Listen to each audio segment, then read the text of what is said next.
പ്രിയ കുട്ടികളെ, നമുക്ക് hidden goodwill എങ്ങനെയാണെന്നൊന്ന് നോക്കിയാലോ. ഹിഡൻ ഗുഡ്വിൽ എന്ന് പറഞ്ഞാൽ നമുക്ക് ഗുഡ്വില് ഫെയിമിന്റെ ഗുഡ്വിൽ നമുക്ക് തന്നിട്ടുണ്ടായിരിക്കില്ല, നമ്മൾ കണ്ടുപിടിക്കേണ്ടി വരും. അതെങ്ങനെയാ നോക്കി. അതായത് എയും ബിയും ഒരു ഫെയിമിലെ പാർട്ട്നേഴ്സ് ആണ്. 3:2 എയുടെ ക്യാപിറ്റല് ബിയുടെ ക്യാപിറ്റല്. സിയെ പുതിയതായിട്ട് ഫെയിമിലേക്ക് ചേർത്തു. സി 1/5 ഷെയർ കൊണ്ടുവന്നു. സി കൊണ്ടുവന്നേക്കണ ക്യാപിറ്റൽ 1,20,000 ആണ്. നമുക്ക് ഗുഡ്വില് കണ്ടുപിടിക്കണം. സി ക്യാപിറ്റലേ കൊണ്ടുവന്നിട്ടുള്ളൂ, ഗുഡ്വില് നമുക്ക് തന്നിട്ടില്ല. നമ്മൾ ഗുഡ്വില് കണ്ടുപിടിക്കുന്നത് 3 പേരുടെയും ക്യാപിറ്റൽ. ആദ്യം തന്നെ നമ്മൾ ടോട്ടൽ ക്യാപിറ്റൽ കണ്ടുപിടിക്കണം. സിയുടെ capital into reciprocal of C share, total capital കിട്ടും. ടോട്ടൽ ക്യാപിറ്റലിൽ നിന്ന് 3 പേരുടെയും ക്യാപിറ്റൽ നമ്മൾ മൈനസ് ചെയ്യണം, including the new partner.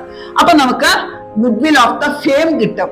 ഫെയിമിന്റെ goodwill നിന്നും പുതിയ പാർട്ട്ണറുടെ ഷെയർ നമ്മൾ കണ്ടുപിടിക്കുമ്പോൾ നമുക്ക് ഹിഡൻ ഗുഡ്വിൽ കിട്ടും കേട്ടോ. ഹിഡൻ ഗുഡ്വിൽ കാണുന്നത് ഇങ്ങനെയാണ്. അപ്പൊ നാളെ നമുക്ക് വേറൊരു മെത്തേഡുമായിട്ട് വരാം. എല്ലാവരും സബ്സ്ക്രൈബ് ചെയ്യണം, അതുപോലെ തന്നെ വീഡിയോ ലൈക്ക് ചെയ്യണം.